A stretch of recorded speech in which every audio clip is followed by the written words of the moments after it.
All right, so let's see if I can not mess it up this time. So the Jacobi method for solving the systems of equations. A couple things have to be true. I mentioned it last night before I actually messed it up, trying to actually do it. And that is this. Okay, they must be quote unquote diagonally dominant. Now, I shouldn't say. They must be a situation where when you solve this, what I did last night was I solved y equals 7 minus 3x. Where that's true, that's not going to work. To pull this off, you need to solve for the harder one. So x equals 7 minus y over 3. Furthermore, y equals 9 minus x over 5. It's the divide by that variable on the bottom that's going to make this thing work. Okay?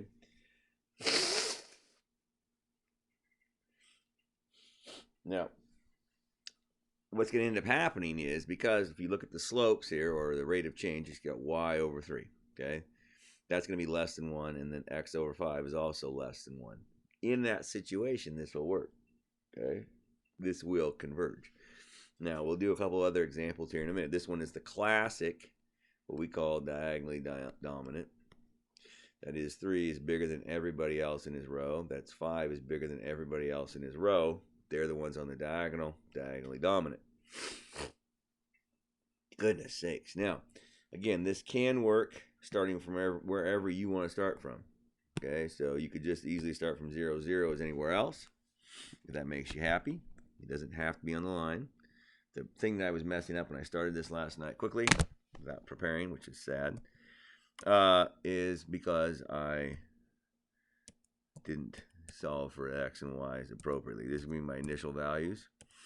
And then my values are simply, what did I have here? It was 7 minus equals 7 minus y divided by 3. And equals, freaking allergies, 9 minus x over 5.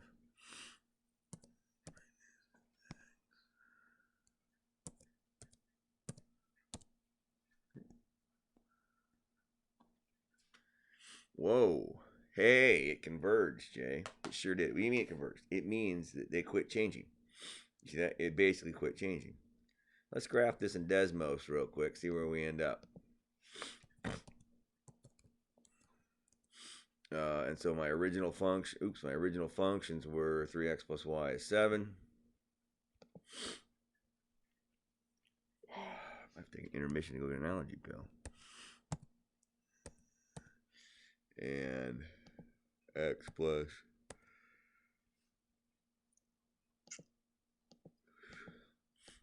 5y is 9.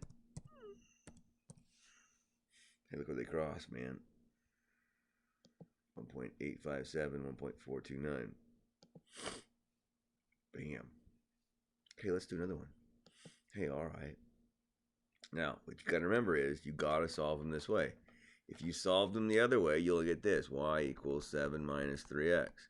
You'll get x equals 9 minus 5y. I totally agree. That looks easier. It won't work. Okay? And why is it not going to work? Because you're not dividing. The numbers are not going to get smaller. They're not going to converge. And it was 7. Oh.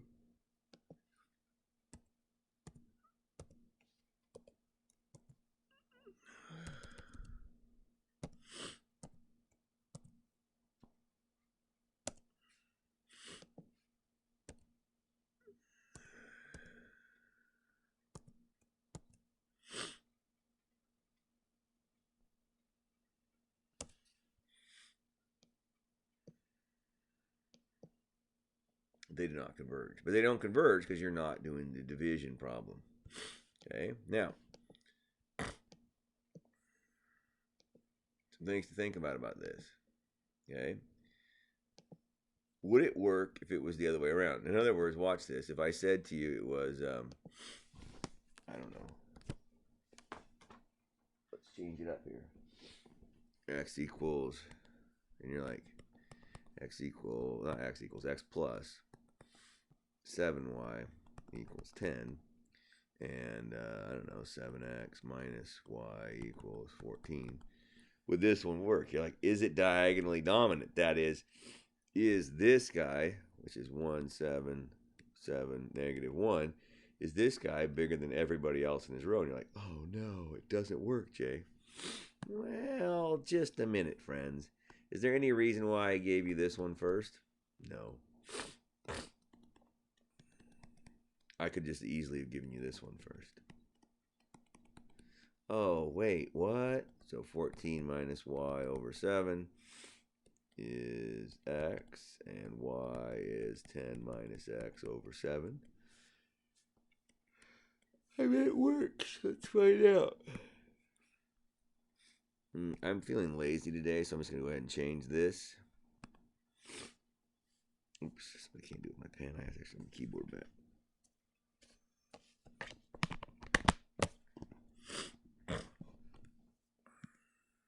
So 14 minus y divided by 7.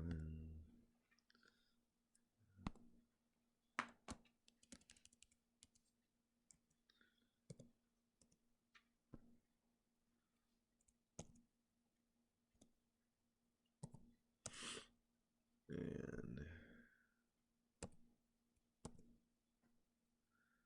10 minus x divided by 7.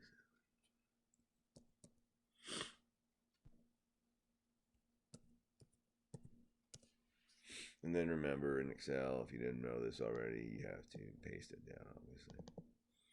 There you go. And clearly, it clearly converges. It converges to 3 decimal places after what? 6, 4. Well, after we didn't start till number 3 really, so it converges by the time you get to here on 7. So that's actually 4 iterations. That's pretty good. Well, actually, 1, 2, 3, 4, 5 iterations. That's pretty good. Okay. So it's a pretty good system. It usually works pretty good. If you had looked at the graph first, and listen, I look at the graph first and I go, geez, they look like they cross somewhere awfully close to 2 and 1.5. Well, what does that do? It converges a little bit quicker. Okay. That's what it does. It converges a little quicker if you start closer. Okay. Especially since this point here was awfully close to 0 where they cross one another. You didn't see as big a difference if they crossed at, I don't know, 15, 20 or something. Starting at 0, 0 or somewhere might take a while for it to converge. And by the way, again, you can always start wherever you want. Let's say I want to start at 10, 100. Look at that. It still actually converged fairly rapidly. Okay. So there's that. Now the other method is the Gauss-Seidel method. Very similar method. The only difference between it and the other one is that it's kind of how it goes together. So again, must be of this format. Oops. It doesn't have to be a 1 here. It could be a 2 here, for instance. It just has to be, this one has to be bigger than the other one. Whatever. And, I don't know. Ooh, what? Sure. Remember, the negatives doesn't matter in this case, right? It's the absolute value or the magnitude of them. So again, try again, Jay. X equals 4 minus 2y over 3. Y equals 10 plus 3x over 5. Okay, that's all fine and good. Now, how is it different than the last one? Well, let me show you. So what's going to happen is this. You're going to pick a value for x. So let's pick 1. All right, cool. Plug 1 in there, you're going to get 4 minus 2 over 3, which is 2/3. This is your new y. All right. I'm sorry, that was y equal 1, sorry. Which gives you that x is equal to 2/3. What am I going to do with that? I'm going to take that 2/3 and I'm going to stick it into here right now. And I'm going to get a new version of y. And that new version of y is going to go back into, the new version of y that I get is going to go back into here to give me a new version of x. So in other words, instead of picking an x and a y, I start with just one of the x's. I just start with one of them. Doesn't matter if you start with X or Y. It doesn't make any difference to me. Okay. So let me try this for you here. So when I set this up, again, I'm going to set it up. I'm going to set it up the exact same way because I'm kind of a one-trick pony in terms of how the initial part of it goes.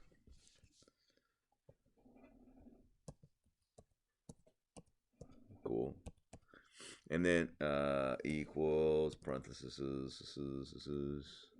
4 minus 2y over 3.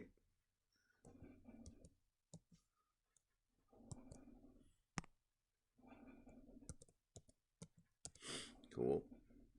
All right. And then what's going to happen? Well, my y value is going to be equal to, parentheses, 10 plus 3x divided by 5. So 10 plus 3 times, wait for it, x divided by 5. And you're like, you didn't pick the other x. No, I picked the x from the very last time. And you're like, oh, whoa, that's cool. Yeah. Now, where did this guy come from? Well, he used the x. He used the y that was kitty corner to him. That is, in other words, right here. See? So I'm still doing that. When I drag this guy down, it's going to be using the x that is adjacent to it. Oh, so all I have to do is drag it down? Yep. Are we getting convergence? We are getting convergence. What's it converging to? Sure looks like it's converging to 0, 2 to me. Does that work? 0, 2. I don't know. 0, 2. It works, friends. You put a 0 in here, you're going to get 2y is 4, which means y is 2. And that's also true here. 0, 0, and then 2 times 10. Yay, it works. What? Now, I'm going to pause for a moment, but take a pill, and then we're going to do a 3x3 system here. So that'll be a good time. And yes, there's no reason why a person can't do a 3x3 with these guys. Again, though, they must be diagonally dominant. So conjure this one up here, Jay. All right. No, not a Y, you jackwagon. How about that? There you go.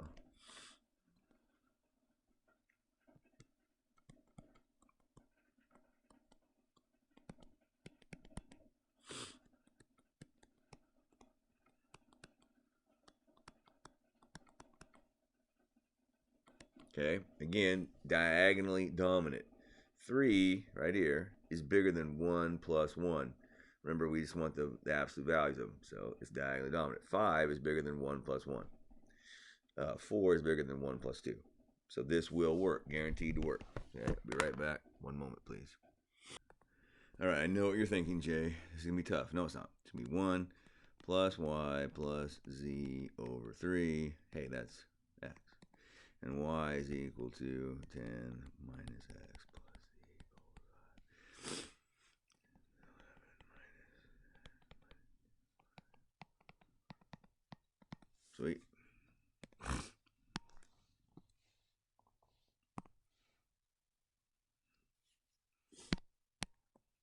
Cool.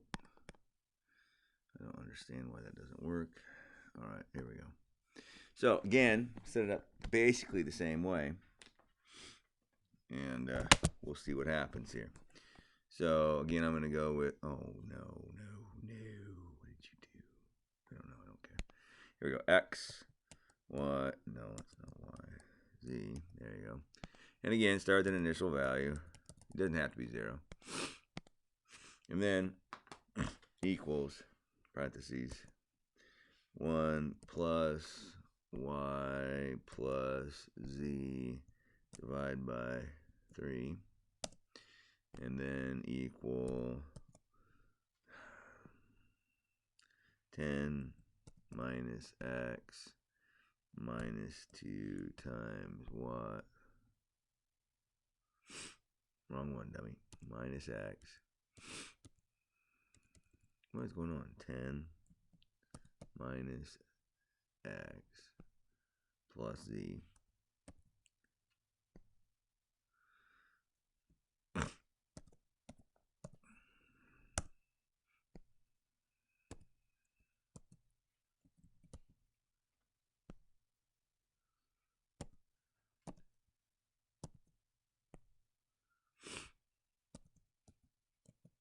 There we go. And then go have some fun. Hey, look at that. It converges. What? And there's your answer. Okay. How would that look different if we were going to do the Gauss-Seidel method in this particular scenario? All right. Well, let's start off with x. So again, start off with an initial value. It doesn't matter which one you choose, whatever. And then equal parentheses, and then it's going to be 1 plus y plus z divided by 3. Okay. Now, that's my new x. So when I do y now, watch what's going to happen. It's going to be equals 10 minus x, this x, plus z. Don't have a z, so I'm going to use that z still. Divide by 5. And what is your problem? Oh. Just leave me alone, pal. Apparently I screwed something up. All right, yeah, that's what I meant to do. I don't know what happened there. And then equal, now in this one for z, minus x minus 2 times y, which is, that's our new y. There you go. Oh, no. Well, yes and no. Gotta divide it by 4, you ding dong. There you go. Now, again, if I drag this down, we should be golden. Oh, look at that. The deal with this guy is it should converge quicker than the other one. Why? Because you're using more new current information quicker. So you have an idea of a new x and a new y and a new z. Let's use them. Let's use them right now. Okay, that's all there is to it. And again, there's no reason why you couldn't use this for a 4x4 or anything else.